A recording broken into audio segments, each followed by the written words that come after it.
Hello, baseball fans, and welcome to Athletic Park for the final regular season game that the Rivets will play here in Wausau against the Wisconsin Woodchucks. The Woodchucks have a record of 15-25, but in the second half, they have railed off 3 wins against the Rockford Rivets and lost 2 against the red-hot Lakeshore Chinooks for a record of 3-2. It's been a different story for the Rivets. They got swept by the Woodchucks to start it off, split with the Bombers, and then lost last night in a 13-11 shootout to the 13-12 shootout, with these Wisconsin Woodchucks. It was a comeback that ultimately fell just 1 run short as Wyatt Mascarell flew out to center field to end the game. Now let's start to set up the alignments for both sides. For the Wisconsin Woodchucks on the mound, it will be number 14, Greg Dunham. Dunham out of Youngstown State University. He pitched his freshman year for the Buffalo Bulls.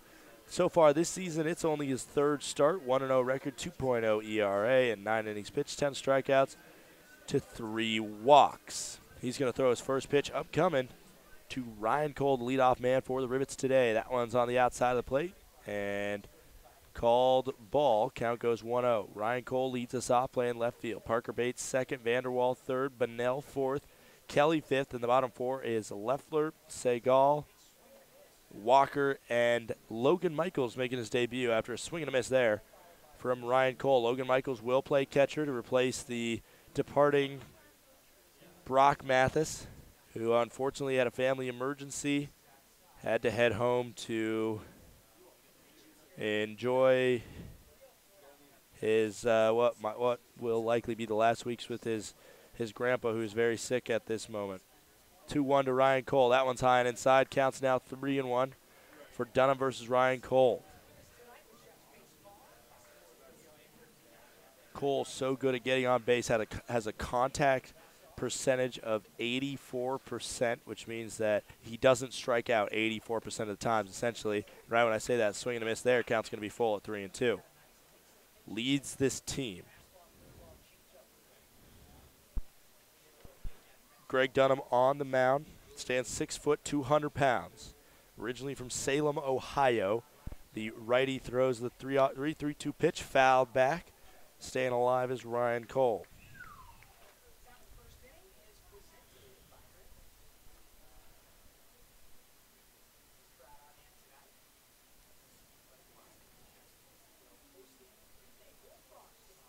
Here's another payoff pitch. That one swung on and missed, and so a rare Ryan Cole strikeout to start it off.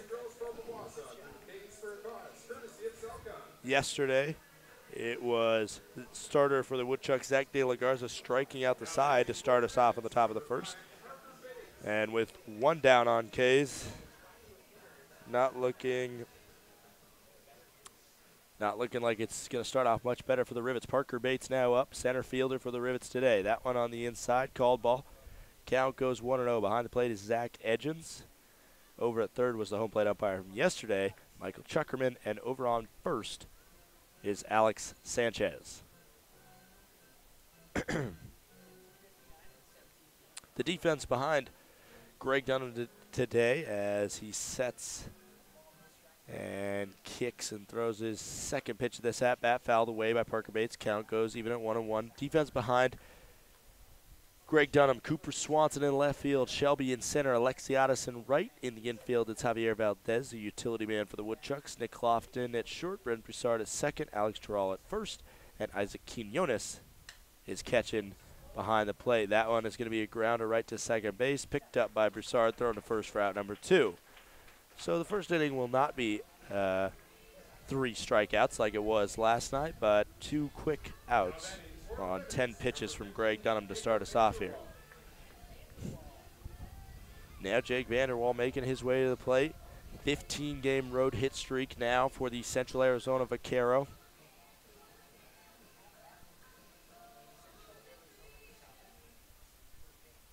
First pitch, down the middle, called strike. Every single game he's played in on the road this season, he has been able to get a hit.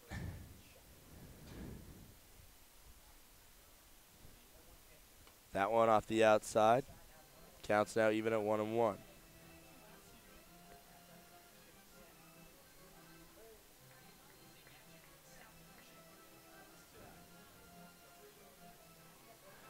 Now a 1-1 coming to Vanderwall. Vandy, as he's known. Swung on, fouled back into his lower body. Count now 1-2. Pitcher's count coming for Greg Dunham. The 2 appearances from Greg Dunham this year. He started against Battle Creek through 4 innings, allowed 1 hit, did not allow a run, but the Woodchucks, end up losing that game on June 27th, and then on that one goes way outside, counts now even at 2-2. And then on July 3rd, he pitched against the Green Bay Bullfrogs. 5 innings of work, allowed 2 earned runs, 4 runs total on 5 hits. The opposing batting average against him is 182. That one is fouled to the side, so Vanderwall's going to continue his road hit streak here. He's going to need to break through a pitcher on the mound in Dunham that has had real success in his 2 games thus far this year, a whip of 1.0. Here's a 2-2.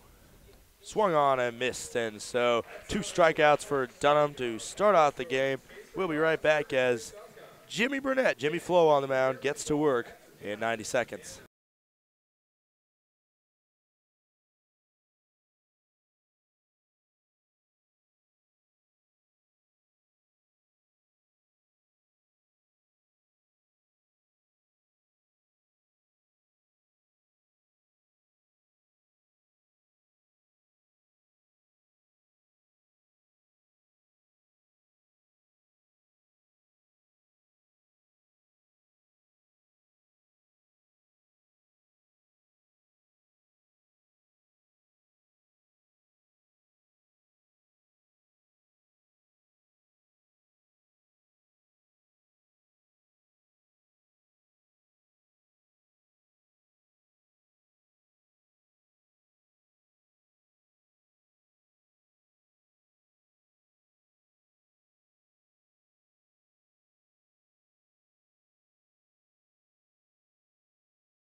Back here for the bottom of the 1st inning, Jimmy Flo will start this game on the mound for the Rockford Rivets.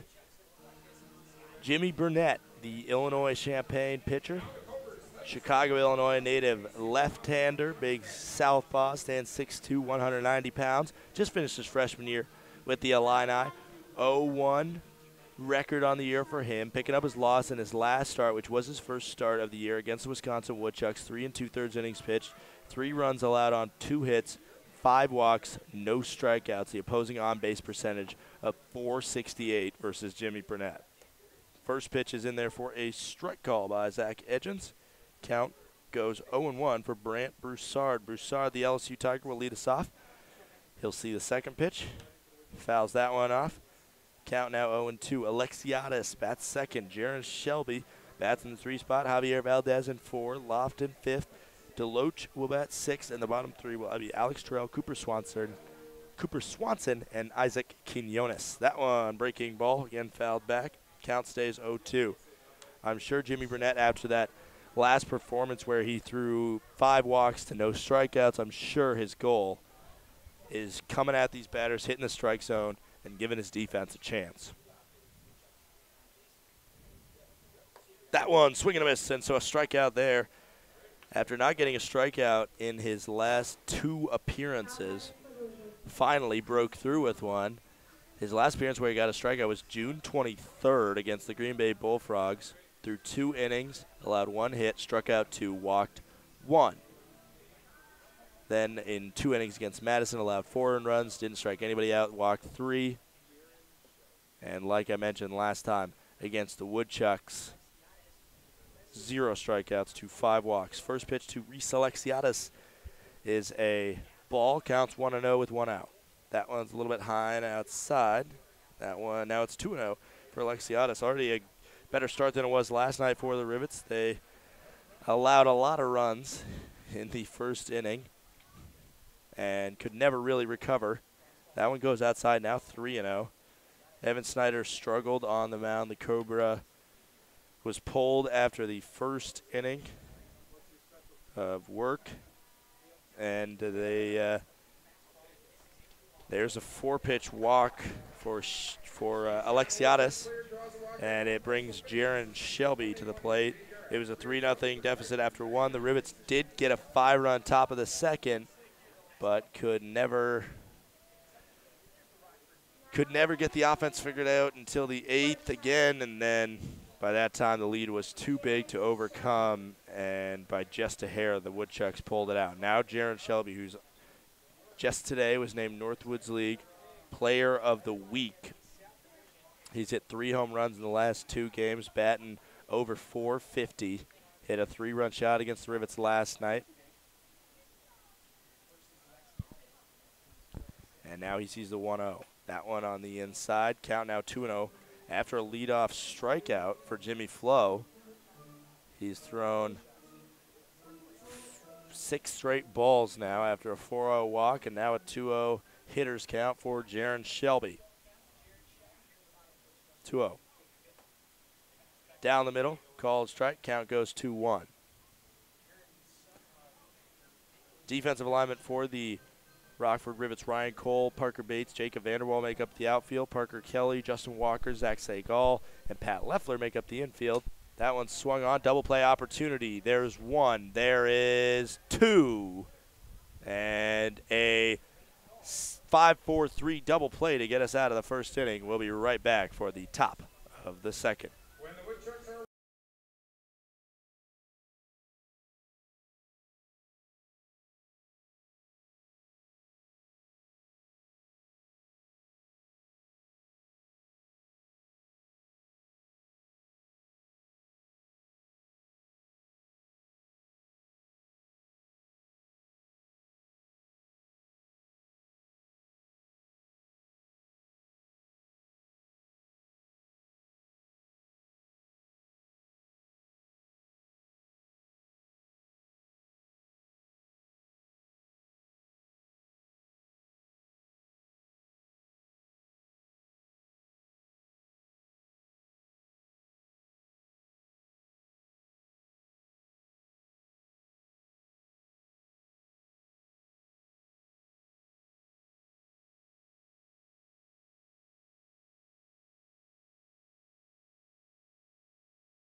Cade Bonnell will lead us off here in the top of the second inning. The Rivets got out of that first one after a 4-pitch walk, and Jaron Shelby, who's been on fire, grounded into a double play. First pitch to Cade Bonnell.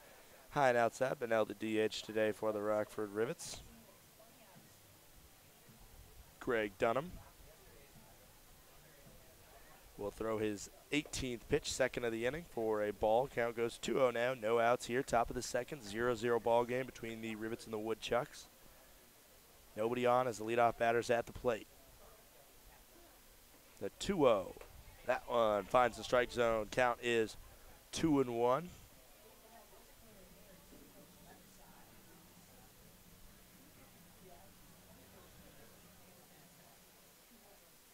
That one swung on and missed, but Nell actually really good friends with Logan Michaels, the catcher for the Rivets today, who came on to replace Brock Mathis, and that one misses. Count goes full now for Benell. Rivets looking for their first base runner of the day. And probably one of the connections to help Benell, or to help Michaels, get in a Rivets uniform. That one swung on, fouled back. Rivets today are wearing their ash gray unis, gold letters from head to toe. Gold stripe down the side and the classic stirrups look. On the other side, the Wisconsin Woodchucks wearing pinstripe white pants. And on the tops, they got their green jackets with, I'd call it tan lettering. And a ball there will walk Cade Bunnell, so a gritty at-bat from him. 7 pitches, and eventually was able to find the 4th ball to get on base. For Cade Bunnell, that is the 8th time he's been walked this year. Like we mentioned, Rockford Rivets 1-4 record in the second half. The Wisconsin Woodchucks are 3-2. Now an 0-0 coming to Parker Kelly, swinging on the first pitch, fouling it back. Count goes to 0-1 versus Parker Kelly. A couple other games are going on in the Northwoods League tonight. Well, earlier today we had Madison defeating Battle Creek for their first win of the second half. 0-1 coming real quick to Parker Kelly, swung on, fouled him off his lower body. Count now 0-2. Rochester and Eau Claire just starting up there 0-0. Wisconsin Rapids and Lakeshore 0-0. La Crosse versus Waterloo. St. Cloud versus Duluth is just starting up. All in all, square at zeros there. And then some games later tonight. Wilmar versus Bismarck. Kalamazoo versus Kenosha. Fond du Lac versus Green Bay. And Thunder Bay versus Mankato. Right down Main Street, and Parker Kelly will strike out looking on 3 pitches. 26th pitch of the inning there of the day for Greg Dunham. And so after his first base runner gets on, next guy he sees sends down with a backwards K. And now Pat Leffler will step up to the plate. Leffler leads the team in strikeouts this year. Also tied for the lead in home runs with 2. Pickoff attempt over to first base. Cade Bunnell comes back in standing up. Safe by quite a bit.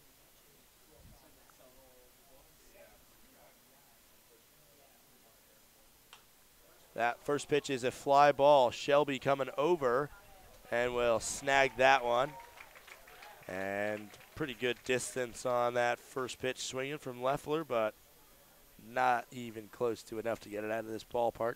Now batting for the Rivets, number 19, Zach Segal. Now Zach Segal makes his way up to the plate. Zach Segal got a hit in his first at-bat. Since then, has struggled. Only 1 hit since in 3 other games played. The 0-0 coming to Segal, misses in the dirt. Count goes 1-0. Top of the second here, 0-0 between the Rivets and the Woodchucks. 1-0 pitch upcoming, 2 outs, but Nell's on first for the Rivets. Segal at the plate. Swung on right up the middle, and it will be a pretty routine play as it got by the pitcher Dunham, but right into the glove of the second baseman Broussard for out number 3. We'll be right back for the bottom of the second in 90 seconds.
Javier Valdez will lead us off here for the bottom of the second inning. First pitch is a little bit high. Count goes 1-0 from Jimmy Burnett to Valdez. Burnett got out of the first inning in 12 pitches. Excuse me. Now he's seeing the FIU utility man. Another ball there. Count goes 2-0. For Valdez, he is third to last on the team in batting average and has 10 strikeouts on the year. As that one gets away from the catcher, and another ball. Count now 3-0. Jimmy Burnett threatening to have his second 4-pitch walk. And it will hit the inside of the strike zone. And Javier Valdez, who halfway took off his shin guard, has to step back into the box. Count now 3-1. That one misses, and he will get to fully take off his shin guard. And a leadoff walk puts Valdez on first, and you see for Jimmy Burnett, the thing that has stung him this year has been his some control issues, and it's been tough to see a lot of the times. When he puts balls in spots where batters can hit it and where they get called strikes, he usually forces weak contact, but with 22 walks and 12 strikeouts coming into this game, shows just some of his accuracy struggles. That one finds a strike, so count goes 0-1. Lofton up now with no outs and a runner on first. Valdez has started all over the infield, pretty much every place except for first. And he's going to run, and it's bobbled by the catcher, Logan Michaels. And so it will be a stolen base for Valdez. And a ball as well, so count goes 1-1. No outs here, runner on second for the Woodchucks. 1-1. Swung on, it's going to be on the ground. Segal will field that second throw to first for out number 1. So Valdez will advance to third base. 20th pitch that was for Jimmy Burnett. And now a big RBI chance for Zach DeLoach coming to the plate. Wearing number 4, playing the DH spot. And trying to bring the first run across for either side here in the bottom of the second inning.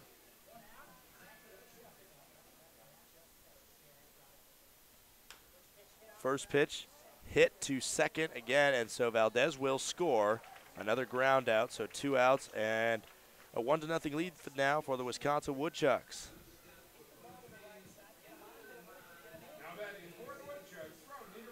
And now Alex Terrell will come to the plate with a clean slate and a lead. Nobody on, 2 outs, 1-0. The Woodchucks lead the Rockford Rivets.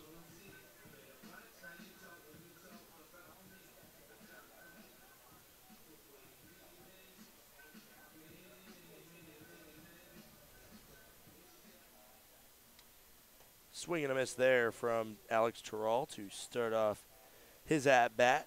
0-1 count, 1-0 Woodchucks over the Rivets. 2 outs here. Bottom of the second, nobody on for Alex Terrell at the plate. That one in there for a called strike. Count now 0-2 for Burnett versus Terrell. Trying to get through. If he gets out of the inning with this pitch, it will be another 12-pitch inning for him. Called strike 3. And so one comes across, but another quick inning for Jimmy Burnett. The Rivets are losing 1-0.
Back here, Justin Walker will lead us off in just a few seconds, but you take a look at the last inning, and that's kind of the recipe for why these Rivets have struggled. When you look at how that happened, Cade Bunnell walked to start off the top of the second. Then Kelly struck out looking, Leffler flied out, and it was a fielder's choice to end the inning. So Bunnell was stranded at first, essentially, the whole inning. Meanwhile, on the other side, you see the exact same situation. Leadoff walk, Valdez steals second, and then 2 groundouts to get Valdez home and get a crucial run to start off this game. And that's kind of, it's been seeming like the situations that the Rivets have really struggled with this year. As Jaywalk sees the first pitch on the outside edge, called strike. Justin Walker doesn't look too keen on that call, but begrudgingly accepts it.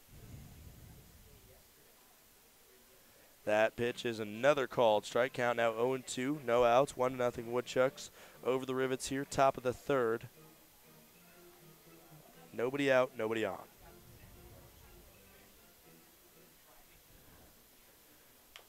Swung on. It will be maybe a play for Dunham and a flip from Dunham with the glove and a snag by Terrell with the bare left hand. Great out there as both sides got some oohs and ahs from the crowd here for out number 1.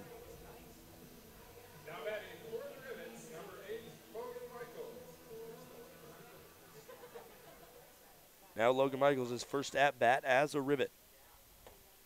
Right down Main Street. Called strike, count goes 0-1. Greg Dunham, his pitch count's a little bit higher today, as it's at 34 on this next pitch. Outside, count goes even at 1-1. Logan Michaels out of Madison College, but will be transferring to Virginia next year to play D1 ball for the Cavaliers. That one swung on and ripped and fouled down the right field line. Out of play. Counts 1-2 now for Michaels, trying to make a splash and continue a trend of some new guy magic that we've seen. The 1-2, that one goes high. Count now 2-2. Seems like all of the new guys in their debut, in their first at-bat, have been able to get a hit.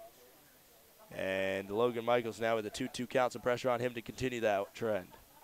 Swung on, fouled that one down the first base side. Count stays at 2-2. Gritty at bat against Greg Dunham right now by the Virginia catcher.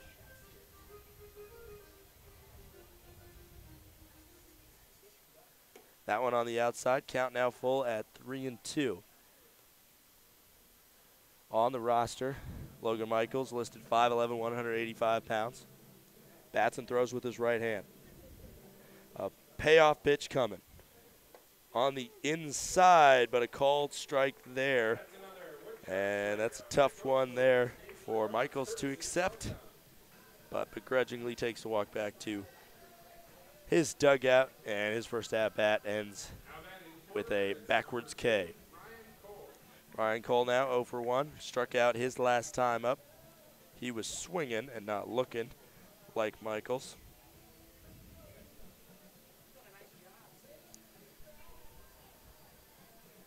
And with 2 outs now here, nobody on for Greg Dunham. He just threw his 40th pitch, and that one's high and inside. Count goes 1-0.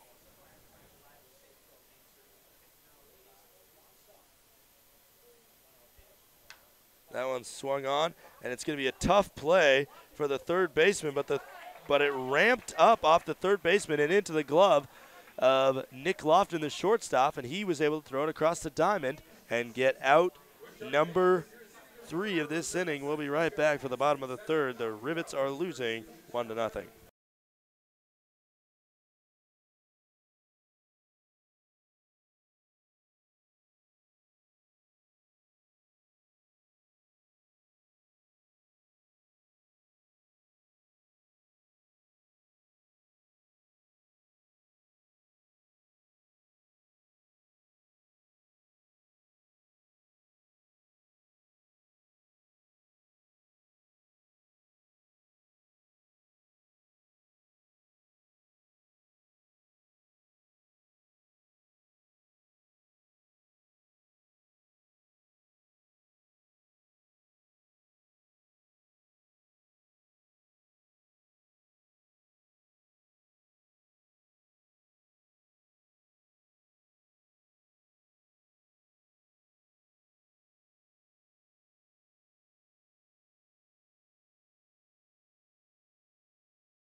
Back here, Jimmy Burnett will lead off the bottom of the third inning against Cooper Swanson.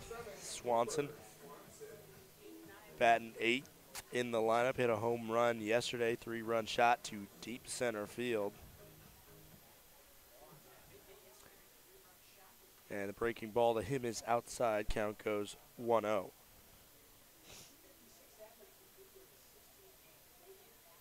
Burnett, like I mentioned, stands 6'2", 190 pounds. Another ball there misses. Count goes 2-0. Nobody on, nobody out right now. Bottom of the third, Woodchucks lead the Rivets 1-0. That one misses high in the zone, and after Burnett had a really good first inning, you see him really struggling out of the gates to find his accuracy. That one on the inside. Looked just about the same place that the called strike 3 on Logan Michaels was, but a called ball there. Count goes over after a 4-0 walk for Cooper Swanson. Now Isaac Quinones is up. Last start for Jimmy Burnett, he only made it 3 2/3 innings before having to get pulled. Allowed 3 runs, all of them earned on 2 hits, 5 walks. First pitch there, that's a called strike. Count goes 0-1. Cooper Swanson over on first. No outs here. Isaac Quinones, the catcher, at the dish. That one swung right up the middle. A 1-6-3 double play. And the second double play that this Rivets defense has turned today. And good reaction by Jimmy Burnett to scoop the ball that died right at his base on the mound and give himself a clean slate now. Nobody on, 2 outs. To the top of the order now, Brant Broussard leads us off. Struck out swinging his last time up. Broussard second on the team. Actually tied for the top batting average on the team. Called strike there. Count goes 0-1. He doesn't strike out a lot. It was only his 10th strikeout. One of 2 Woodchucks to start this game with single-digit strikeouts. Now with his 10th, it's only TJ Ragusi who has not struck out more than 9 times. He has 8. Now the 1-1. That one swung on. Another good fielding play by Jimmy Burnett, and both pitchers fielding their position well.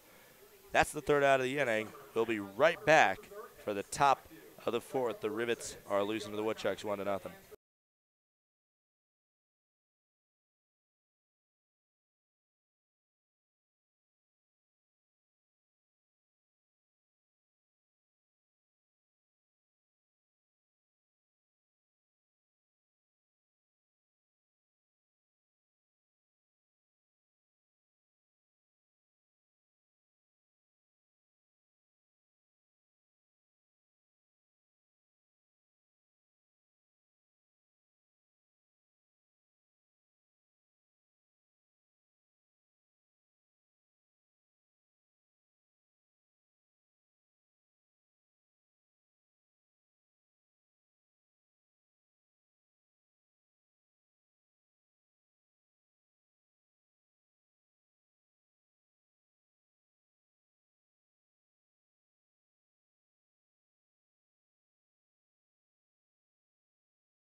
Ball on the outside to start Parker Bates. Second at-bat of the game. That one again on the outside, and now 2-0 for Bates.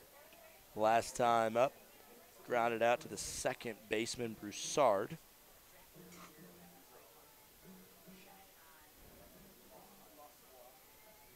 Now a 2-0. That one misses the zone. Now 3-0 for Parker Bates. Top of the fourth, nobody on, nobody out here for Bates. Looking at a 3-0 coming from starting pitcher Greg Dunham. Excuse me. That one misses, and so a 4-pitch walk to lead off the inning. The last time we saw a 4-pitch walk lead off an inning, it was for the Woodchucks. Javier Valdez got on. He stole second, got to third on a ground ball out, and then got home on a ground out as well. Let's see if the Rivets can learn from the Woodchucks here and get Parker Bates away in any sort of fashion. 0-0 to Vandy is a called strike. Jacob Vanderwall trying to continue his 15-game road hitting streak right now.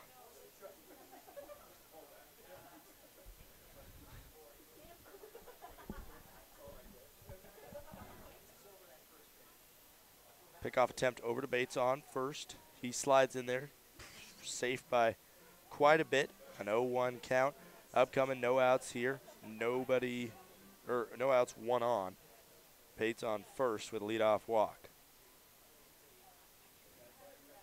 That one on the outside. Called ball for Jacob Vanderwall. Count now even at 1-1.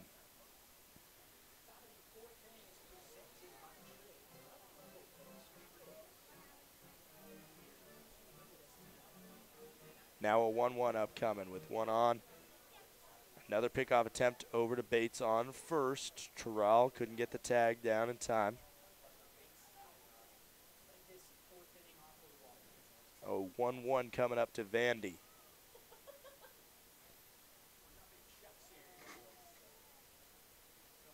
Here's the pitch on the outside. Count is now 2-1. I'm sure Dunham is well aware the fact that the Rivets would love to answer in a similar fashion, as no team right now has a hit. But because of smart base running and situational hitting by these Rockford, or by the Wisconsin Woodchucks, that's the reason they have won across. That one swung on, chop foul, counts now even at 2-2.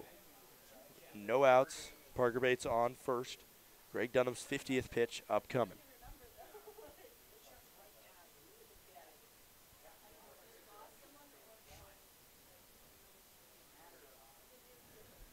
Sun is beaten down right in our eyes here. It's setting over the left field wall. Another pickoff attempt over to first base, and again, safe is Parker Bates. Really trying to keep him close over there on first. The 2-2 coming to Vandy. Swung on, going to be up the middle, maybe a chance for a double play, and it will not be. It will be a fielder's choice, as the second baseman, Brant Broussard, tagged Parker Bates, and Parker Bates made it take long enough to get Vandy in there, and so no double play. Smart base running by Bates there, but one away now for the Rockford Rivets. Now K. Bennell, who walked his last time up, one right down the middle, called strike. Count goes 0-1. Greg Dunham is over 50 pitches now on the day. K. Bennell on the year, batting .253. This is his 84th at bat. Excuse me. Walked 8 times, struck out 19.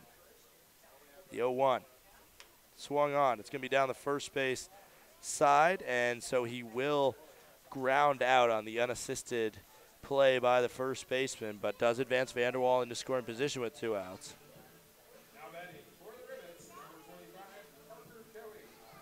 So a couple weak infield hits here, weak infield balls, I guess, are moving the Rivets runner around. Very slow, but maybe slow and steady wins the race as long as you don't get 3 outs. The 0-0 coming to Parker Kelly, 0 for 1 today. First pitch, low and in the dirt. Count goes to 1-0. Vanderwall on second. Parker Kelly on at the plate, actually. A 1-0 with 2 outs coming. That one's on the inside, almost got Parker Kelly. Call ball, count goes 2-0.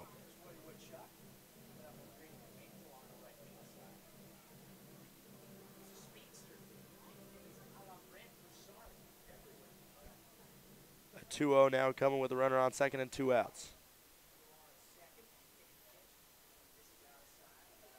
That one, right before that pitch was thrown, the catcher Quinones put his right hand up, his throwing hand up, maybe trying to ask for time late, but at that point, Greg Dunn was already halfway through his windup. Now a 3-0 coming to Parker Kelly.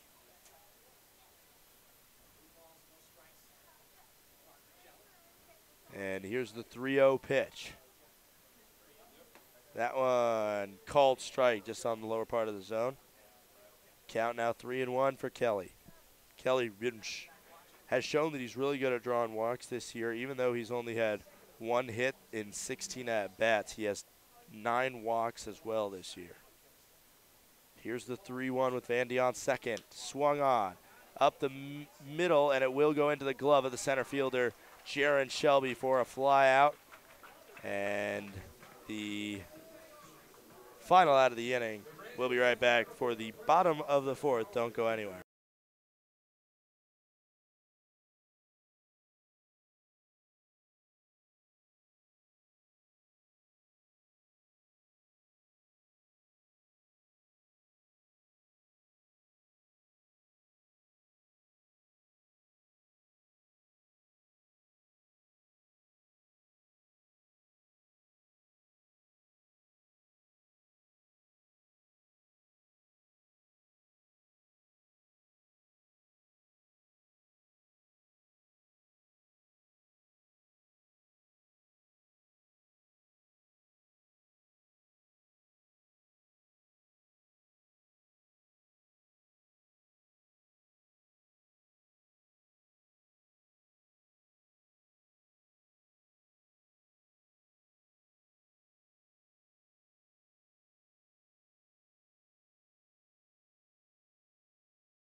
Reese Alexiadis will lead us off here in the bottom of the 4th inning.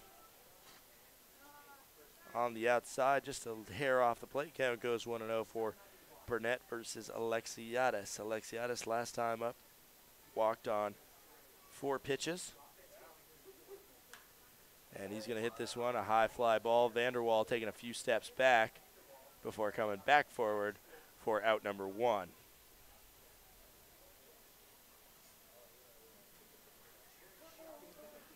Jimmy Burnett, 35 pitches on this day, and if he can get one more out, it will equal the time he was in last start. He only made it through 3 2/3 before he had to get pulled, and now it's Shelby coming to the plate. Definitely a big at-bat here. The 0-1 swung on by Shelby, fouled back. Last time Shelby was up, grounded into a 5-4-3 double play to end the 1st inning. Now let's see what he can do with an 0-1, 1 out, nobody on here in the bottom of the 4th. Breaking ball misses the strike zone. Count goes even at 1-1, 1 out, nobody on. That one swung on, fouled back. Now a pitcher's count for Jimmy Burnett.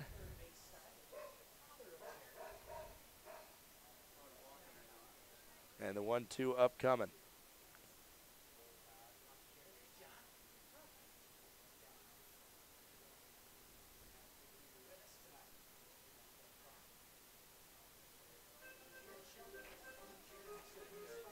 Jaron Shelby's father, John, played in the MLB.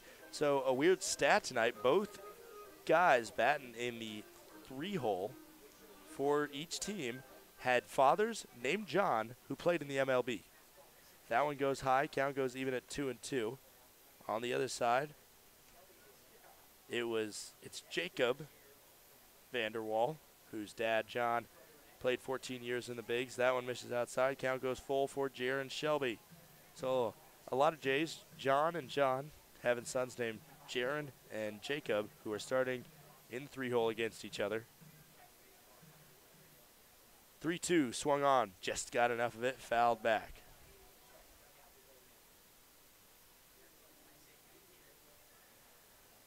With one out after a fly out from Reese Alexiadis. Shelby trying to add to his batting average. That one called strike 3. Shelby with a long look at home plate umpire Zach Edgens. But a very flashy strikeout call that Edgens has, really flapping his fists around when he calls strikeouts. Batting average for Jaron Shelby, tied for the top of the team at the 333 batting average. That was his 16th time striking out on the year. 4 home runs as well for the State College of Florida batter. Fouled back is the first pitch from Javier Valdez. He scored the only run of this game. That was the first time he's seen a strike, actually, after walking and stealing and advancing on 2 different ground outs, eventually getting across home. That one misses. Count now 1-1. 2 outs, nobody on here for the Woodchucks.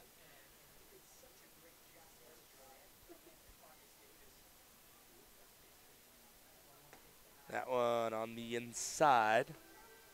Seen that ball today. Something around there called a strike earlier today. Called the ball in that situation. Count coming 2-1. And a new ball is going to be given to the Jimmy Burnett, and Burnett didn't look very happy with whatever the home plate umpire was saying, but nonetheless a new ball given to him, and now a 2-1 pitch being thrown. That one is missing the zone, and Logan Michaels turns around and says something to the umpire and shakes his head and turns back around. A 3-1. Swung on and missed. Count now even, or count now full at 3-2 for Javier Valdez, the FIU utility man. 10 strikeouts on the year for him to 17 walks. 3rd on the team in walks. That one high and inside. And actually with the walk earlier today, that's his 19th. And now he's tied with Reese Alexiadis for the most walks on the team.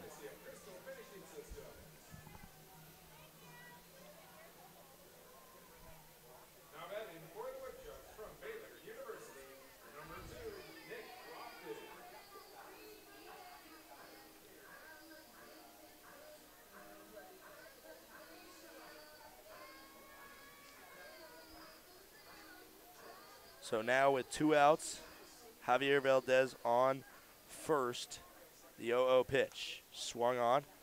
Fouled away by Nick Lofton. Lofton 0 for 1 today. He had that ground out to Zach Segal at second base that advanced Javier Valdez to third.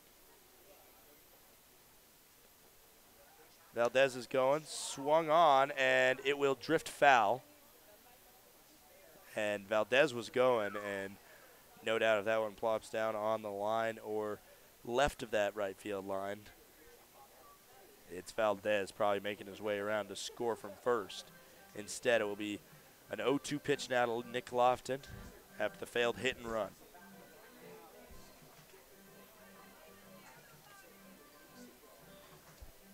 Burnett sets, the southpaw deals.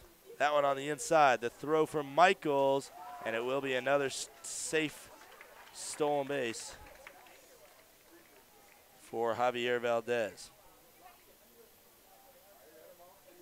So a 1-2 up coming out of Lofton with the runner in scoring position. A good hit here. And Valdez can score again and make this a 2-run game.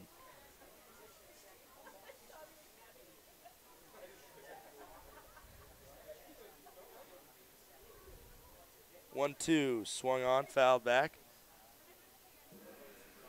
Count will stay at 1-2.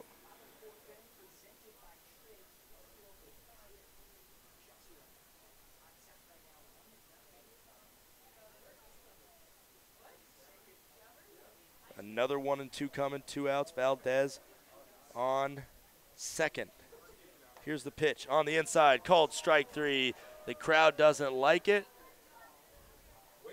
but a strikeout nonetheless. We'll see in just a few moments for the top of the 5th.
Pat Leffler will lead us off here for the top of the 5th inning here at Athletic Park. First pitch to him, called strike on the outside of the plate. Count goes 0-1 for Leffler, the Indiana Hoosier first baseman today. Sometimes he's played DH as well.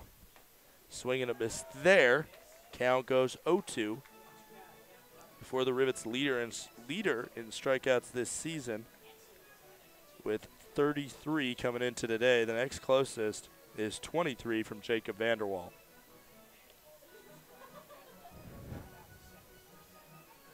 The 0-2 coming from Greg Dunham on the outside of the corner.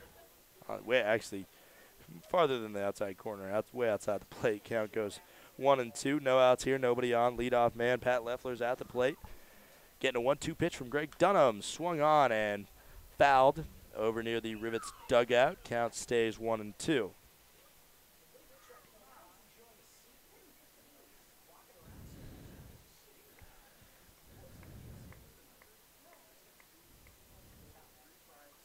And a long pause from Leffler as Dunham gets the sign. Throws his 62nd pitch of the day off the plate. Count now even at 2-2.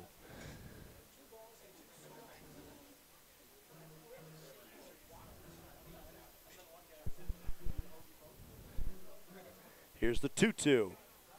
Swung on and missed, and a strikeout from Pat Leffler. Now Zach Segal will make his way to the plate. Reached on a fielder's choice grounded into a fielder's choice last time up for Segal. Only 2 hits on the year for him, 4 strikeouts, 1 walk. batting 133, second to last on the team. First pitch there, he tried to bunt and couldn't get contact with it. Count goes 0-1.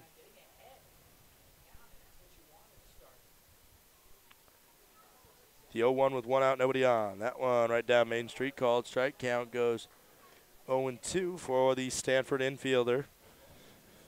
One more strike, and it'll be his 5th strikeout of the year.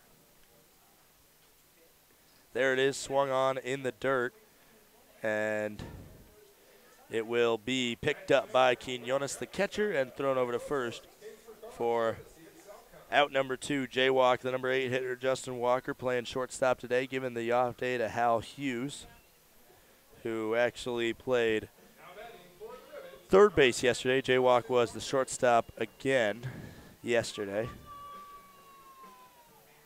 And now, after a good day yesterday for him at shortstop, trying to get out of a little bit of a funk, sees the strike there. Count goes 0-1. 2 outs here, nobody on, 1-0. The Woodchucks lead the Rockford Rivets. That one off the outside of the plate. Count now even at 1-1. 0 for 1 on the day is Jaywalk. Grounded out right back to the pitcher. His first time up, that was the tremendous glove flip from the pitcher Dunham that was barehandedly caught by the first baseman Alex Terrell, and just in the nick of time. The 2-1, that one's down Main Street, called strike. Count goes 2-2. 70 pitches on the day now for Greg Dunham. And one strike away from being able to strike out the side is Dunham. That one off the outside of the plate and called strike 3. And Justin Walker is not happy as he begrudgingly takes the walk to the dugout, and we will be right back for the bottom of the 5th.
Zach Deloach will lead us off here for the bottom of the 5th inning. His first pitch from Jimmy Burnett is in there for a ball.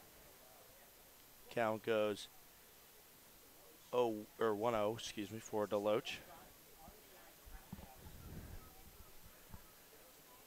The 1-0 is on the inside, almost got Deloach. Count now 2-0. Deloach, DH today, 0 for 1 with a ground out to the second baseman, Zach Segal.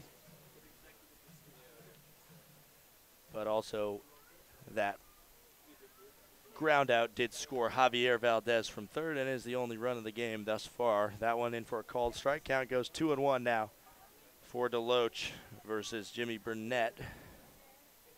Breaking ball there, finds the strike zone, all even at 2-2 now.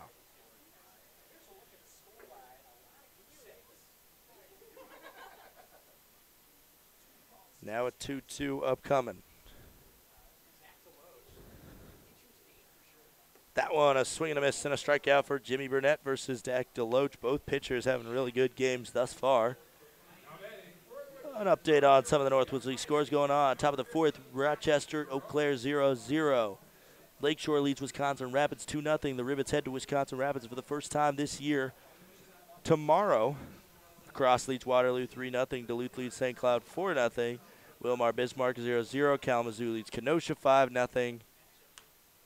And as a foul ball by Terrell goes out of play, and he goes down 0-1. The final two scores, Fond du Lac up on Green Bay 3-0, and Thunder Bay up 1-0 on the Mankato Moondogs. We'll check in with those games later. Now an 0-1 for Burnett. That one swung on by Terrell. Backing up is Ryan Cole in left, and it will land foul. And immediately the umpire signals fouls. We kind of lost that one. The view from up here in the Woodchucks press box makes it really tough to see what happens down that left field line. At a certain point, the wall juts way in, and the outfielders run out of grass there. There's not a lot of foul territory, but luckily for Ryan Cole and the Rivets, that one slapped down just in foul territory. Now an 0-2 coming to Terrell. That one on the inside. A little bit high as well. Count goes 1-2.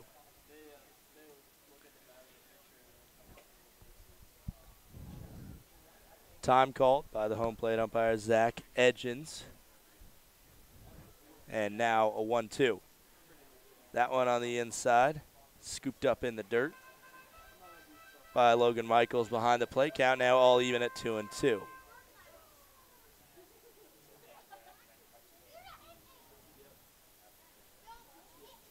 That one swung on, and a chance for the first baseman, Pat Leffler. Great job there, going to his knees and just putting his whole body behind it, and he couldn't get it into his glove right away. But after slapping it down with his chest, able to grab it, get up, and go and tap first for out number 2.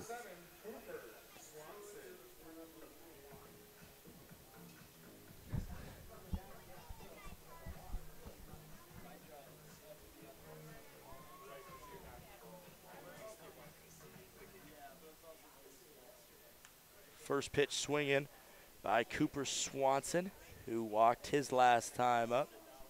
Fouls that one back. Count goes 0-1 with 2 outs, nobody on here for the Wisconsin Woodchucks.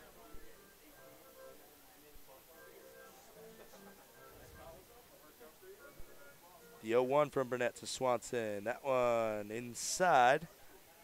That's one of the points that I'm sure is going to be a hot talking point for both sides there. Sometimes it's been called a strike, sometimes it's been called a ball. That one goes high, definitely a ball. Count goes 2-1.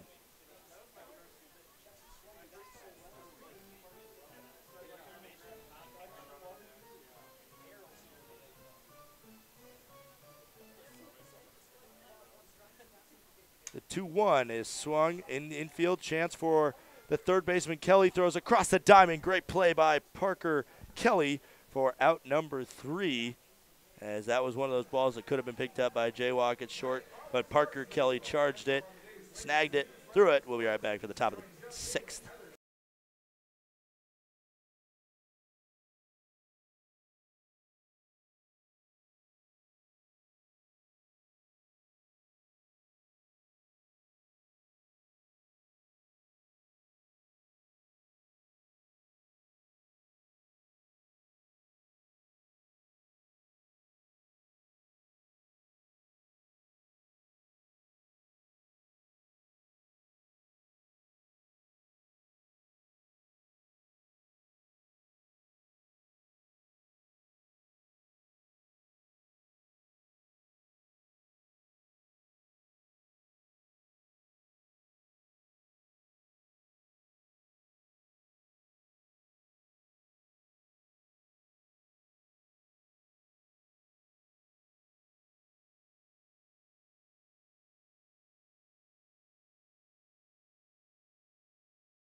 Logan Michaels here, top of the 6th inning.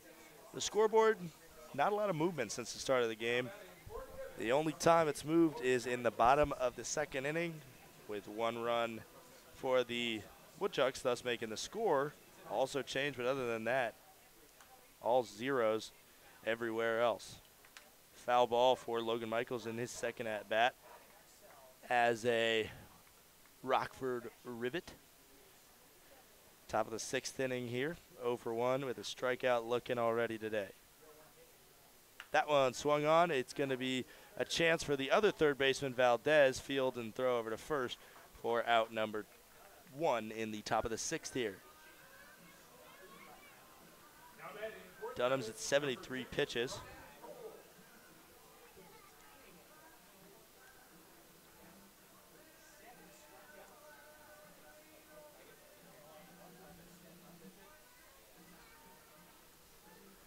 Now it will be the leadoff man, Ryan Cole, 0 for 2 today. Strikeout, ground out. Swing and a miss there. I don't think the Rivets have been able to get a ball into the outfield today. And the Woodchucks maybe only once or twice. Yeah, the Rivets have had put 1. There's been 2 flyouts to Jaron Shelby. So 2 times they put it into the outfield, but still a rare occurrence from either side, really, as I believe there's a couple flyouts for the Woodchucks as well today, but a lot of work for the infielders. That one misses high. That one looked pretty close to the zone. Nonetheless, called ball. Count goes 2-1 with 1 out, nobody on for Ryan Cole. That one swung on, fouled back. Count now even at 2-2. Both pitchers doing an outstanding job here today. 67 pitches from Burnett, 77 from Dunham. This will be his 78th upcoming.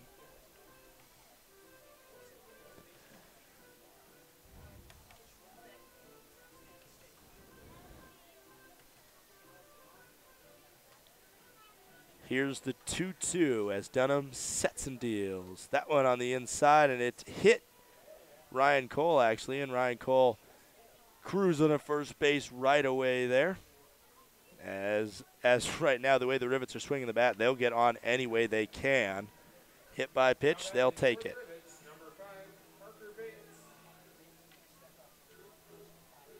And for the first time today, Isaac Quinones is going to come say a few words with Jess Dunham. Maybe just the wear and tear of the game, just trying to calm him down a little bit.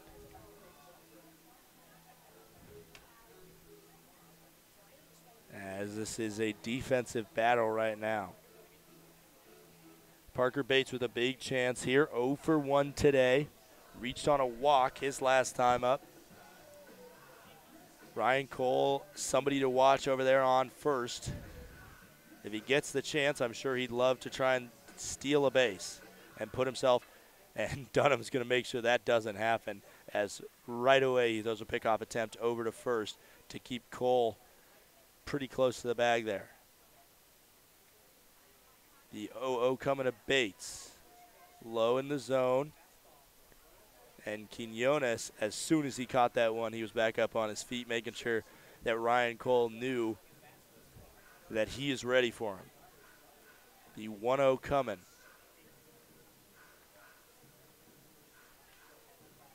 Dunham sets, steps off the mound.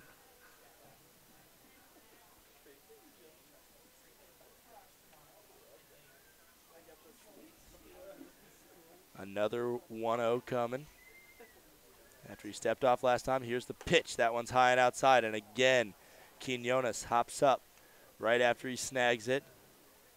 They're ready for a steal attempt here from Ryan Cole, as he is the leadoff man, which is evidence of the fact that he can boogie when he gets on the base pass. A 2-0 coming now. Let's see if we got a pickoff attempt over to first. Big swing and a miss there from Parker Bates. Count now 2-1. 81 pitches on the day for Greg Dunham.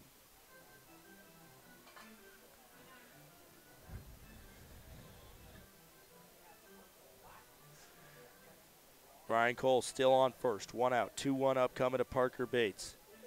If there was ever time to get a hit for the Rivets, right now would be a big opportunity. A pickoff attempt over to Ryan Cole. He slides back in safe.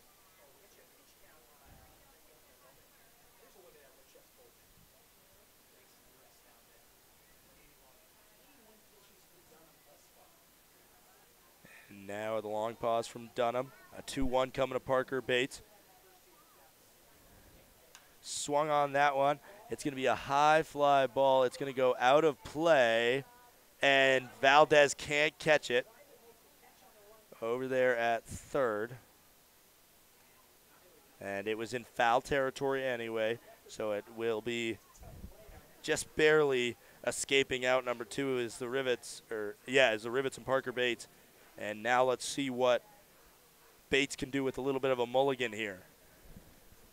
After putting a playable ball in there for the Woodchucks defense. Big 2-2 pitch upcoming with 1 out. Dunham trying to get another strikeout on his belt. That one breaking ball on the outside. Count's going to go full now. 2 walks for Dunham, 1 hit by pitch, 7 strikeouts. On the other side, Burnett's really worked with a lot of guys, being able to let a lot of balls come into play. 2 double plays for the Rivets, 4 walks for Burnett, no hit by pitches, 5 strikeouts. That one swung on, got under it, did Parker Bates, and it's going to go out to right field. Got a little too far under it, and a rare fly out for either side here is going to be number 2 here on the top of the 6th. Now Jake Vanderwall 0 for 2. And right now it seems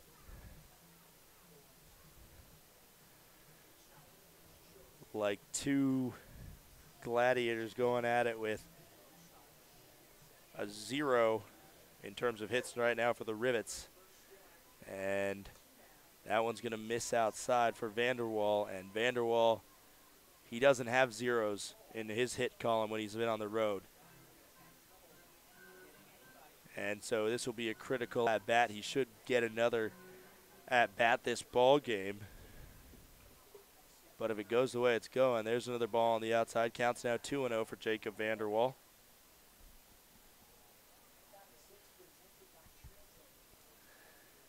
And now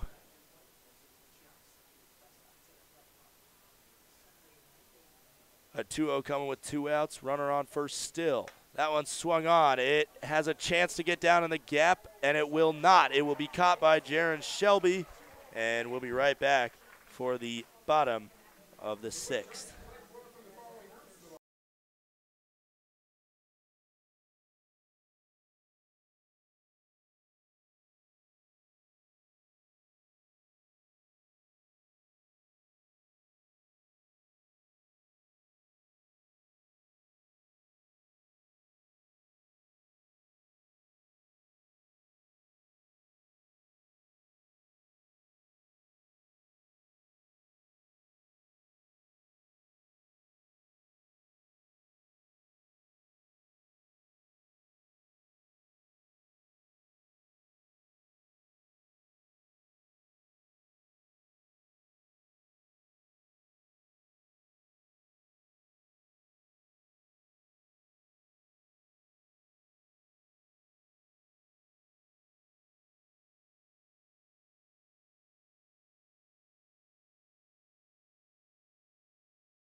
Bottom of the 6th here, and Jimmy Burnett will lead it off against the number 9 hitter for the Wisconsin Woodchucks, Isaac Quinones. First pitch goes up high.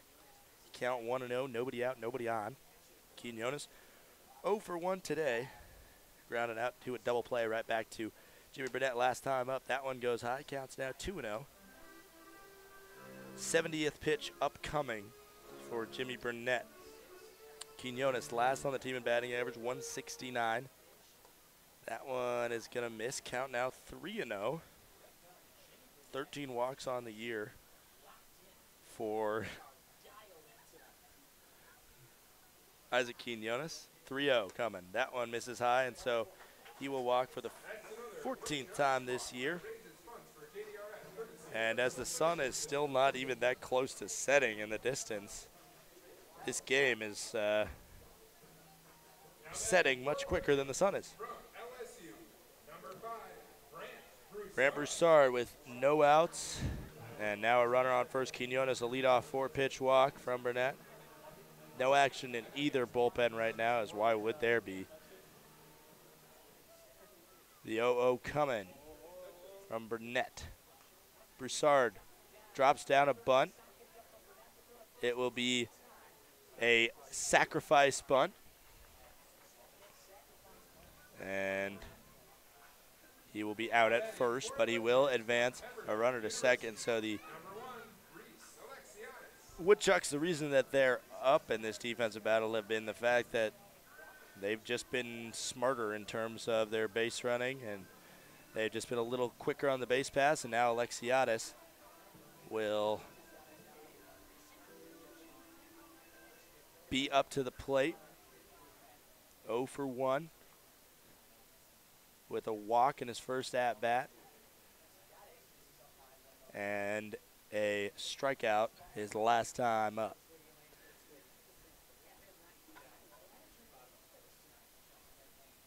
Now the 1-0 after the first ball misses. 1-0 from Burnett, the only strike he's thrown this inning. Before that one, that's in there for a strike, was that bunt. That was an out.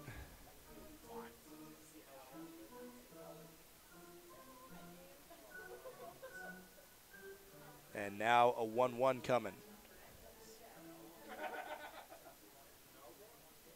That one on the inside, it's going to get away as a wild pitch from Jimmy Burnett and will advance the runner to third.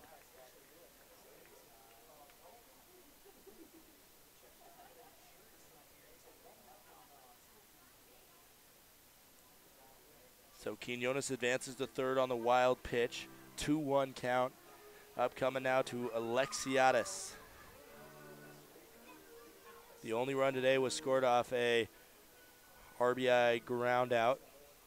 Infield in right now, trying to prevent any more runs from coming across the board. Alexiadis, a big swing and a miss there.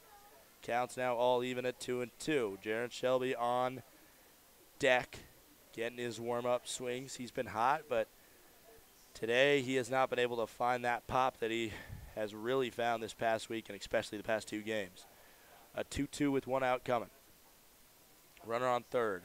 That one misses high. Now goes full for Alexiadis. 0 for 1 today.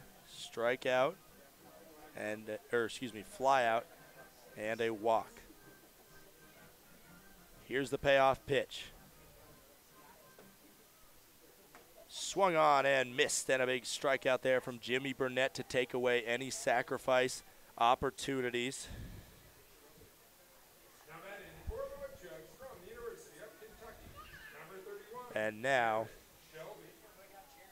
Jaron Shelby with 2 outs here, bottom of the 6th inning. Runner on third. No opportunity for a sacrifice here. He's going to need to get on. That one is a walk. He can either get on and put it into the hands of the man on deck, Javier Valdez, or if he gets a hit, he will most likely bring home Quinones. That one swung on, and it's going to get by, and the first hit of the game. And Shelby will get to second, and he will be thrown out at second, but 1 run coming across and a 2-0 ball game now. The no-hitter for Jimmy Burnett is gone, and we'll be right back for the top of the 7th.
Top of the 7th. Now Cade Bonnell will lead it off, trying to be the first Rockford Rivet to get a hit today.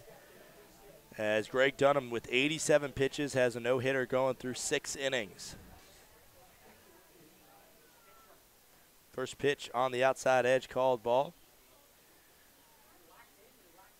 Jimmy Burnett just got his no-hitter screwed up on the RBI single from Jaron Shelby. Another ball on the outside. Count goes 2-0. But on the other side, Dunham through 6 innings. No hits, no runs, 7 strikeouts, 2 walks and a hit by pitch. The 2-0 to Bonnell. Swung on, fouled back. This is the point in the 7th inning where you really start talking about it. The problem is, because of Northwoods League pitch count limits, is he might not be able to return, as if a pitcher has a no-hitter going, they're able to pitch up to 120 pitches, so he won't be restricted by the usual 100. That one on the outside, another called ball, but getting up and up more and more for Greg Dunham now at 91. So as long as he doesn't allow a hit, the usual 100 doesn't mean that he is restricted from coming back. That one is going to miss. Cade Bonnell will get on with a walk. 3rd walk of the day that Dunham has thrown. So he has allowed 4 base runners. But other than that, the hit part of the board is still at a goose egg for the Rivets here in the 7th. Parker Kelly, I'm sure he'd love to get a hit just in general, as he has only 1 on the year. But to break up a no-hitter would probably be a little bit better, especially with a runner on first. That one's way on the inside, almost hit him. Count goes 1-0. 2-0. The Woodchucks lead the Rockford Rivets. The RBI single from Jaron Shelby bringing home the last batter. Now Kelly lowers for a bunt, and he kind of a half-hearted bunt attempt. And that one will go down as a strike. 1-1 pitch upcoming, no outs, and Cade Bonnell on first. Kelly swings on that one. That's going to be a hit. And now the no-hitter is gone for Dunham, and he's in all sorts of trouble now, as he has 5 pitches left before he's going to be forced to come out next inning. And so hats off to both pitchers here, as it was a pitching dogfight. And as I tip my cap to the Woodchucks broadcaster, Jared Cohen, both pitchers made a run at it through 5 2/3 for Jimmy Burnett, through 6 for Greg Dunham, and at 95 now, it's time to make the call to the bullpen not the call to the bullpen, just the motion, I guess, to the bullpen to warm up some pitchers now for Greg Dunham at 95. And Pat Leffler coming up now with a chance, a runner in scoring position and another runner at first. A big opportunity for the Rivets now with the go-ahead run at the plate, tying run at first. No outs here. Top of the 7th, the sun goes out, and that is it goes behind a cloud, and that really took down the lighting here. As the defensive battle also kind of going behind the clouds. It's still a low-scoring game, but less about the fact that there's a no-no on the board for both pitchers and more about the fact that this is a 2-run ball game and anything can happen with one swing of the bat, especially from a guy like Pat Leffler, tied for the lead on the team in home runs with 2, tied with the man on second, Cade Bonnell. First pitch, Pat Leffler will bunt to try and get himself on it, and it goes right back to the pitcher, Dunham, and Dunham, with a smart fielding play, throws over to third and gets the force out, and so only 1 out goes on the board. And it was a fielder's choice that's going to get Leffler on first, Parker Kelly on second, and now most likely a swing away opportunity for Zach Segal. That one's in the dirt, snagged well. Go-ahead run stays at the plate Tying run is on first. Just a little too much on that one for Pat Leffler. Put it in the hands of the pitcher too quick to be able to deal that one to third, trying to keep his clean sheet. A little soccer reference there. Segal's going to hit that one to the outfield. Backing up is Shelby right on the warning track, and Parker Kelly's going to try and tag up now, and he's going to do it successfully. So runners will be on the corners now with 2 outs, and the first time the Rivets have had a man on third today. Now batting for the Rivets, number 10, Justin Walker. Leffler stays on first. Kelly advances to third. Justin Walker with a big opportunity, and Greg Dunham will be able to return next inning if he gets an out on this pitch. So that is why this first pitch, this 0-0 with runners on the corners and 2 outs, is so critical. 1 hit for both sides, but it could change the game a lot. And swung on, fouled away, and so Greg Dunham will hit 100 and be forced to come out next inning. Jimmy Burnett, with some action going on in the bullpen for the Rivets, will likely not return through 6 innings, and a very impressive show from him. But the bottom line, 2 runs came across the board, and those 2 runs are the difference right now. Both are earned runs for the Woodchucks. The 0-1 swung on, fouled back again. That's 100. And now very serious action going on in the Woodchucks bullpen. And Greg Dunham trying to finish off his 7th inning of work. The 0-2 coming. Swung on. Good contact from Jay Walk, but that's going to be way foul. Had some distance on it, but just got a little too ahead of it and drifted way foul down the right field line. Jay Walk, switch hitter, batting from the left side right now. Another 0-2. Swung on and missed. And it's going to be the end of the day for Greg Dunham. 7 full. And we'll bring his final line when we come back. Don't go anywhere. Valdez, Lofton, and Deloach 2 up for the Wisconsin Woodchucks.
Back here, and Jimmy Burnett is back on the mound. First pitch to Javier Valdez, who has walked both of his at-bats today, is a ball inside. Count goes 1-0 for him.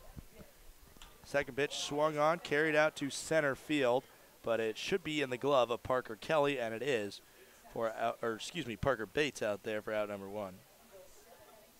Speaking of Parker Kelly, third baseman for the Rivets today. Just broke up the no-hitter from the pitcher for the Woodchucks. It was enough to put him on first and Cabanel on second, but after a failed sacrifice bunt, nobody advanced, and the Rivets came up short of scoring a run to break up the shutout from Dunham, the Woodchucks pitcher. Now Nick Lofton with one out, nobody on, 1-0 pitch inside, almost hit Lofton there. Count goes 2-0.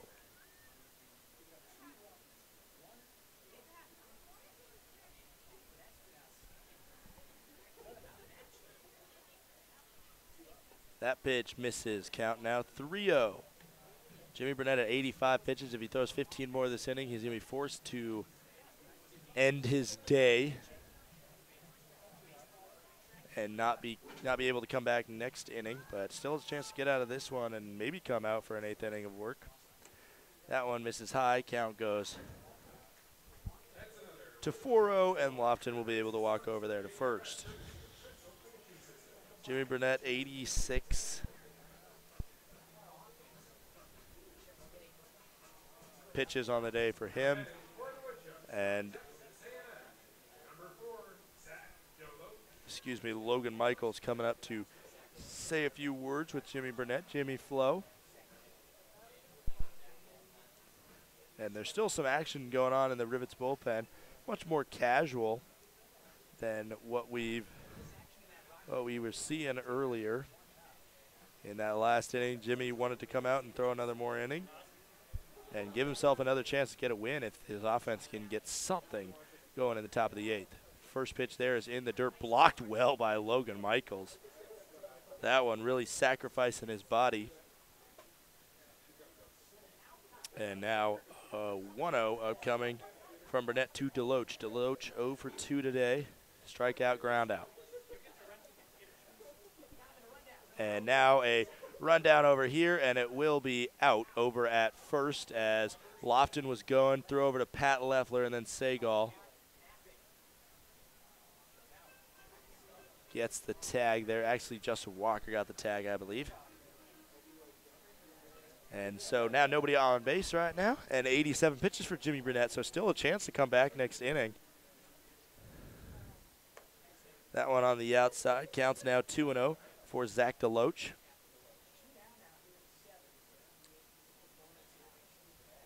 And the 2-0 coming. The Woodchucks lead the Rockford Rivets 2-0. Swung on, fouled back. This is not known as pitcher's ballpark, ladies and gentlemen. It is not a pitcher's paradise. The Rivets, probably in the South Division, is one of those pitcher-friendly ballparks. Kenosha also has a good one over there at Simmons Field. But this one is definitely known as one of the more hitter-friendly ballparks. And it was funny, I asked the Woodchucks broadcaster, Jared Cohen, before the game today, I said, have you ever had a pitching duel here? And he said, the first game or two was kind of a pitching duel, but since then it's been a lot of hot bats coming into the stadium, and that's what happens when it's 360 to straightaway center field, 304 to left, and 316 to right. 3-1. That one's on the inside, and so Deloach will walk. If not for the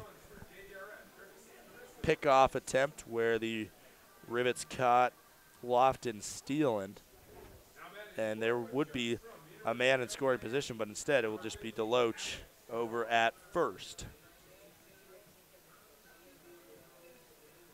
Bottom of the 7th here, 1 on first, 2 outs. 0-0 coming to Alex Terrell, who is 0 for 2 today. Final meeting between these two teams in Wausau this year, at least in the regular season. There are situations where the Rivets could come here in the playoffs, but as the way the standings look right now, it both looks like these teams are just going to be scraping to try and get in the playoffs. That one swung on, chopped down the first base side. Count goes 1-1. 93 pitches now for Jimmy Burnett. If he's able to get out of this inning in 6 pitches or less, he will be eligible to return. I don't know if Brian Smith is going to do that, but it's definitely an option for the Rivets.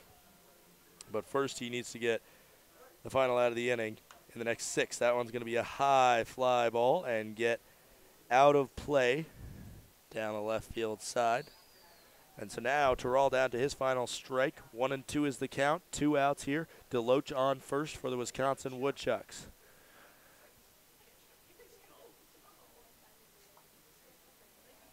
The 1-2 from Jimmy Flo to Alex Terrell. Deloach is going, swung on, and Vanderwall is not going to be able to snag that one. And a bobble from Vanderwall. And so it will be a hit. No error for Jacob Vanderwall out there and right. It'll just be a single that advances Deloach to third. And Jimmy Burnett now at 95. And maybe Brian Smith out here to get the ball from Jimmy Burnett, and hats off to him. And when we come back, we'll get you the new pitcher for the Rockford Rivets, and we'll tell you the final line for Jimmy Flo. Bottom of the 7th, 2 outs here. Runners on the corners. Don't go anywhere.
First pitch from Anthony Hollebecky is in there for a strike. Terrell is going to steal second.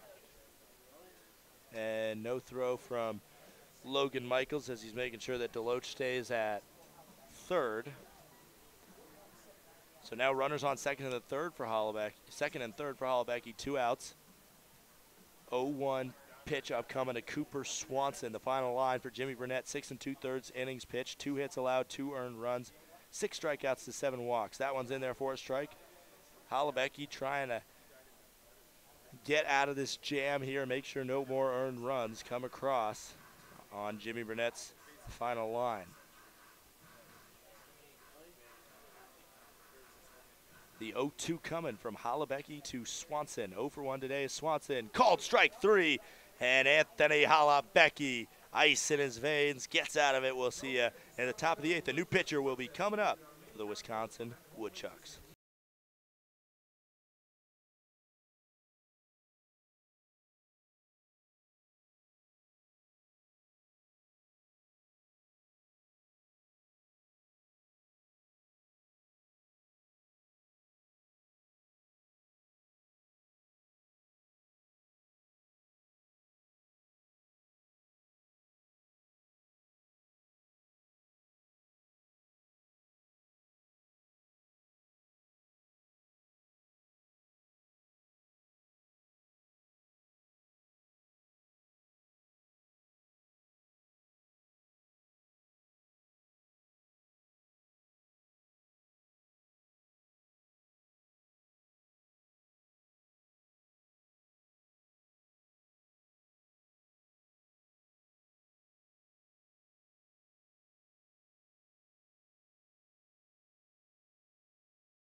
Back here, top of the 8th inning, it will be a forced pitching change for the Wisconsin Woodchucks. Alex Stadola on 0 and 3, this season for the Wisconsin Woodchucks. 5.4 ERA in 13 appearances.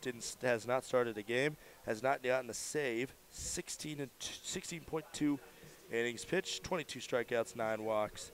His last loss came against Kenosha, where he threw 1 inning and allowed 4 earned runs. Against these Rockford Rivets, he came on at the top of the 10th, and he lost the only game that the Rivets have beaten these Wisconsin Woodchucks in that 10-inning thriller. And now Logan Michaels is going to be the first man to step up against him. Still looking for his first hit in a Rivets uniform this year. That one on the outside edge, called strike.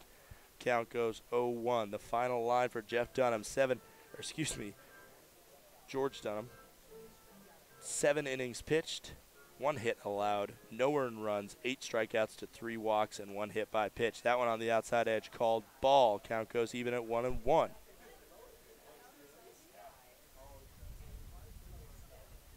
Dunham also left 5 on base, compared to Burnett leaving 1 on base. That one's a rocket down the right field line. Goes foul. Count goes 1-2.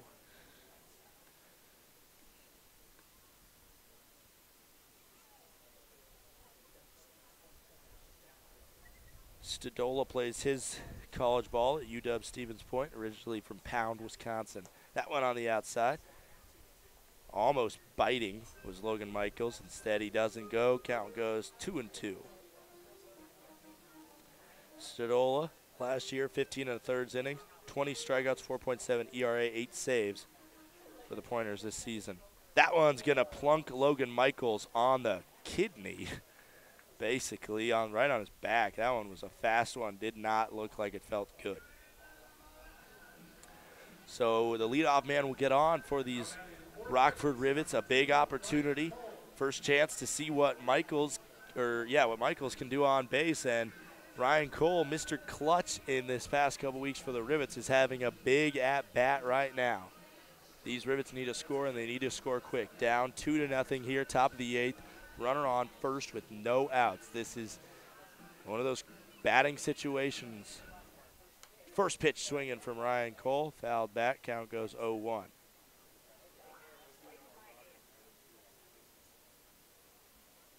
Parker Bates on deck for the Rockford Rivets. In the hole is Jacob Vanderwall.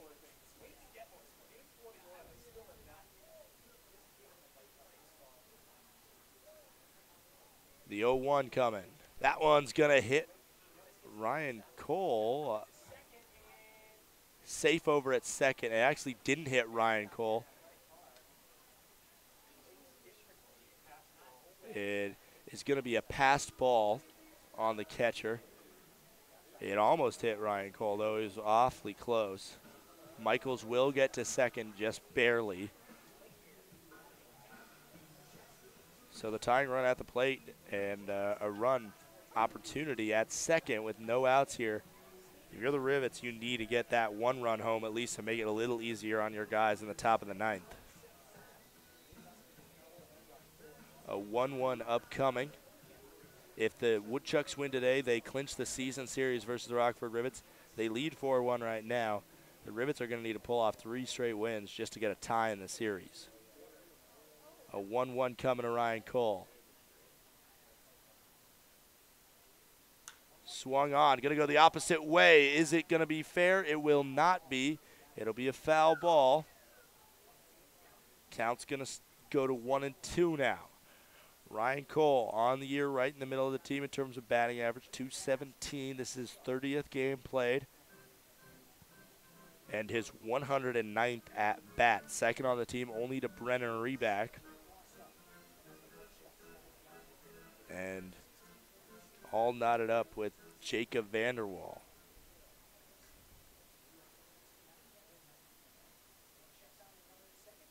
Here's the 1-2 off the outside of the plate. Counts now 2-2. On the season, Ryan Cole, 11 RBIs. Has also walked 21 times, struck out 18. Big 2-2 pitch coming here with a runner on second, no outs. That one called strike 3. Ryan Cole does not agree with the call. He stays there in the batter's box for a while, grimacing at that call. He's going to walk to the bullpen. And now Parker Bates is going to make his way up.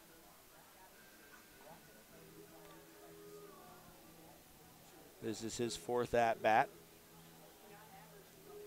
A walk, a fly out, and a ground out on the day for him. Another big at-bat. These Rivets can't seem to be advancing, can't seem to get able to advance the base runners, and Parker Bates will hit that one right to second. So something that we needed to see from Ryan Cole there is just a sacrifice ground out. That's how the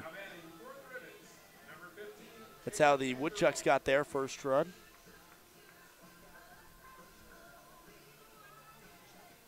But Michaels will advance to third. 2 outs here. Big at-bat from Jacob Vanderwall. What a time to get his 16th straight hit on the road.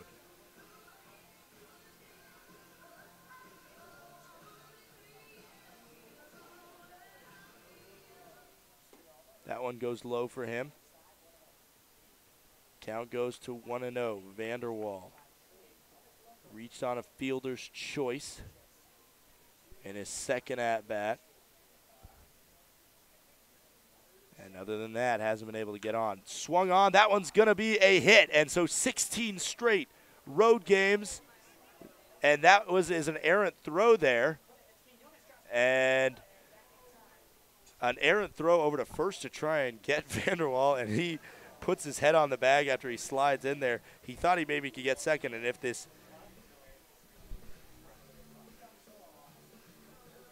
this backstop area is a little more space on it, maybe Vanderwall's able to get to second instead. He barely got back into first.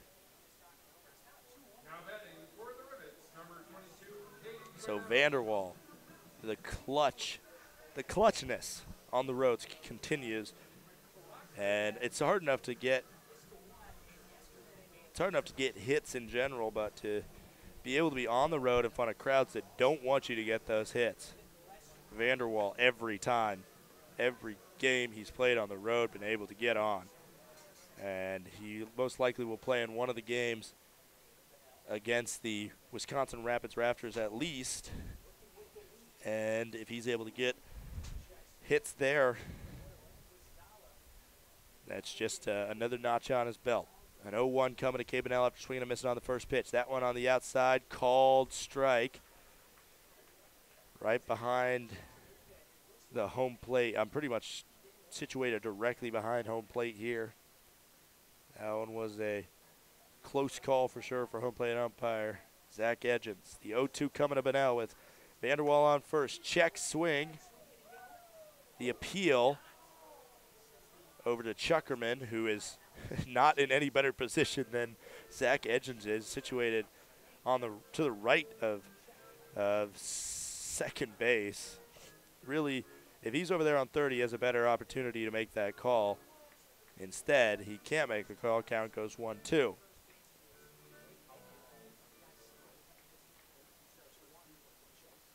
Vanderwall's going. Swung on by Bunnell. He's going to have to run back as that one goes foul. The sun almost over the horizon here, but still shining right into our faces. It's right over the left center field wall.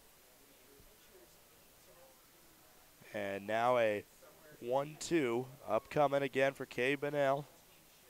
2-1 ball game here. The Woodchucks lead the Rivets. Swung on up the middle, and it will be a simple fielder's choice for Lofton, the shortstop. We'll be right back for the bottom of the eighth. The Woodchucks lead the Rivets 2-1.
First pitch from Anthony Holubecki to Isaac Quinones to start off the bottom of the eighth. There's a ball inside.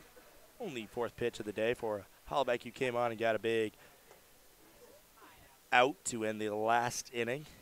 It was a strikeout of Cooper Swanson. Now with 2-0 after another ball misses for Isaac Quinones, who's 0 for 1 today. That one right down Main Street, called strike. Count goes 2-1. Quinones grounded into a double play last time up, or his first time up. Walked his last time up. 2-1. Big swing and a miss from Quinones. Count now 2-2. Make sure to join us tomorrow as the Rivets take on the Wisconsin Rapids Raptors for the third time this year, for the first time in Wisconsin Rapids. 2-2. Misses low and outside. Count goes 3-2. The series right now between the Raptors and the Rivets are tied 1-1, but I'll tell you what, that series is going to decide a lot going forward because they're going to meet a total of 6 times in the second half of the season. That one called strike, and Quinones thought he was going to be walking. Instead, he's walking the other way back to the Woodchucks dugout. And so 2 strikeouts on the day for Anthony Holubecki. He's playing really well. And Brant Broussard, the LSU second baseman, will make his way up to the plate. Bottom of the 8th here, the Woodchucks lead the Rivets 2-1. Nobody on, 1 out. First pitch from Holubecki, swinging from Broussard, misses it. Count goes 0-1. 10 pitches now on the day for Anthony Holubecki. Sun completely going away now here at Athletic Park. Just about half of it is showing over the horizon. Called strike there. Counts 0-2 now for Broussard. I'll tell you what, Holubecki struggled early in the season, was walked off in his first 2 appearances, but since then, he has been continually getting better, and that's one of the things that you see from a lot of these pitchers that have been here all year that are from big schools. Case in point, Jimmy Burnett, big school guy, came out of the bullpen to start the year, and all of a sudden, he gets a start like today where he only allows 2 hits, and you're thinking this is not the guy that we saw to start the season. The 1-2 from Holubecki swung on. It's going to be a shallow blooper, and Parker Bates will run up and make the catch for out number 2. Anthony Holubecki, like I mentioned, just finished his freshman year at a big school. Elburn, Illinois native. Righty, 6'3", 200 pounds, 1-3 record on the year as he does pick up a win against the Kalamazoo Growlers, who are a really good ball club. 3 innings pitched, no earned runs allowed against them. Also through 5 innings as he gets a swing and a miss there from Alexiadis. Through 5 innings against the Growlers, next time up, only allowed 1 run, 1 hit, and struck out 8 batters to 1 walk. And I'll tell you what, that was a fire performance that we saw from him there. He also threw 3 innings and picked up the loss against the Battle Creek Bombers on July 6th. That one is high in the zone, swing and a miss there from Alexiadis, and he's ahead of 0-2. So his ERA, after it peaked this year at 13.5. Since then, it was down to 10.13 and slowly making its way down. And a swing and a miss there and 3 strikeouts on the day for Anthony Holubecki, and he's going to get a chance to pick up the win. But the Rivets are going to need to cook in the top of the 9th. Do not go anywhere.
Parker Kelly will lead us off here in the top of the 9th and the last chance for the Rockford Rivets. Parker Kelly, he was the man to break the no-hitter from the starter for the Woodchucks, Dunham. And now we got Wyatt Mascarella, a pinch hitter, on deck. First pitch misses, a ball, and Wyatt Mascarella, a smart choice to pinch hit on deck. Pinch hitting for Pat Leffler. Leffler's playing first today. Mascarella, a catcher on the roster, but he can play first as well. Parker Kelly grounds that one right to the shortstop, Lofton, who will throw over to first for out number 1. And so now it's a pinch hitter, Wyatt Mascarella. Mascarella was the final out in a 1-run game last night. And now trying to not be the second out of the 9th inning tonight. Most likely, if somehow the Rivets are able to pull one out and tie this game, or even if they can take the lead, it will most likely be Wyatt Mascarella staying in and playing first for the Rivets in the bottom of the 9th.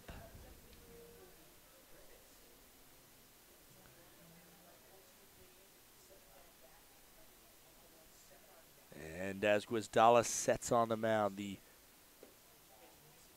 0-0 goes in there for a ball. The closer for the Rivets, who also played last night, Guizdala, is on. Last night allowed his first earned run of the year in 2 innings pitched against the Rivets. Allowed 2 hits, struck out 1, walked 2. Swung on by Mascarella. That one's high and foul. Counts now 1-1.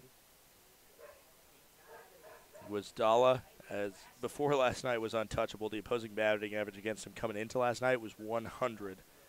His ERA, obviously, with the first earned run coming last night, was 0.00. And the man that scored that only earned run against him is the man that just got a hit, Wyatt Mascarella. That one going to go into the gap. Mascarella's going to boogie to second. And there will be no play at second. A stand-up double for Wyatt Mascarella. The tying runs on second for the Rockford Rivets. And now Zach Segal will make his way up. And Hal Hughes is going to come on and pinch run. So Mascarella on there to get the hit, and then handing it off to Hal Hughes, one of the speedsters for the Rivets. And now you have to think that Corey Wright, if this game does go to the bottom of the 9th, Corey Wright will probably come on and play first base. Zach Segal, big opportunity for the Stanford infielder now, runner in scoring position. Good swing of the bat here can tie this ball game. First pitch to him is by him for a ball. Count goes 1-0.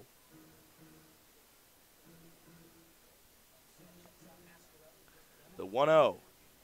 That one misses. Count goes 2-0. On deck, Justin Walker, who had a really good game yesterday, has struggled today. Zach Segal also struggling today.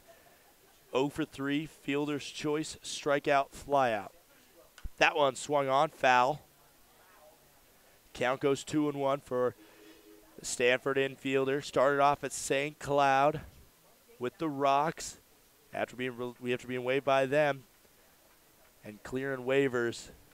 Talked on the phone with Brian Smith, and Brian said, get in your car and drive down to Rockford, Illinois, because we got a spot for you. A 2-1 upcoming with 1 out here. The Rivets, for the second night in a row, are losing while out-hitting the home team, the Wisconsin Woodchucks. The 2-1, the score's 2-1. Runner on second. Long glances from Guizdala. Off-speed pitch misses the zone. Crowd doesn't like it. A little bit high. Count now at 3-1. And Guizdala putting right on the verge of putting the go-ahead run on first base. Segal can change this game with 1 swing of the bat. The 3-1, that one's in the dirt, and Segal will get on first. 1 out here, 1 swing of the bat. It can be a tie game, and also on a bad ground ball, for the Rivets, it could be a double play and end this game. There's going to be a meeting at the mound, and I'm sure Guizdella maybe a little bit rattled. I don't know if rattled is the right word, but definitely a little taken aback after allowing a run yesterday and ruining his perfect season thus far in terms of earned runs. And now, as the coach for the Woodchucks will walk off the diamond, Quinones says a few more words to Guizdella, and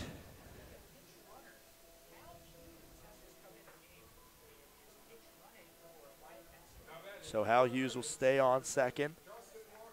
Zach Segal will stay on first after getting a walk. Justin Walker, 0 for 3 today. 2 strikeouts and a ground out right back to the pitcher. A ball like that, and this game could be over. The 0-0 swung on, fouled back. Count goes 0-1. On deck for the Rivets, it is the catcher, Logan Michaels. No chance that he gets pinch hit for, as Wyatt Mascarella, the backup catcher, has already had his pinch hit and then was moved out. And the only other guy that Brian Smith would probably think about pinch or throwing in there at catcher, Pat Leffler, also has his day done, as he was the one who had Mascarella pinch hit for him. The 1-1.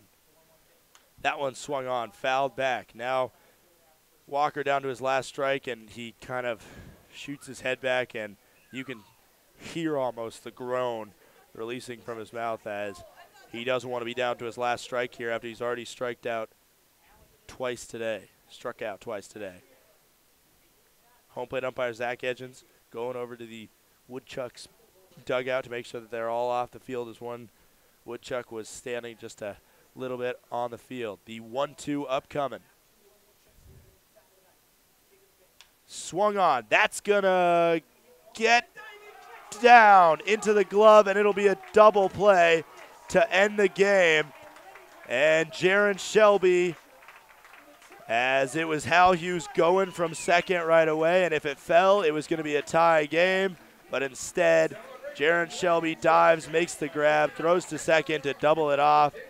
And that's the ball game. The Woodchucks take the season series. These two teams meet later this week, and a bitter end, I'm sure, as Justin Walker put just a little too much on it as it fell into the glove of Jaron Shelby. That's all for me, Scot Gladstone. Another wild one here, another one-run difference between these two, but instead of 13-12, it's 2-1. 2 no-hitters made their way over 5 2/3 innings, but in the end, the pitching was too much from the Woodchucks, and the Rivets lose by a score of 2-1. My name is Scot Gladstone. Thank you for joining us today. Have a good one. Get riveted. We'll see you tomorrow night at 7:05 for the Raptors versus the Rivets. Have a good night, everybody.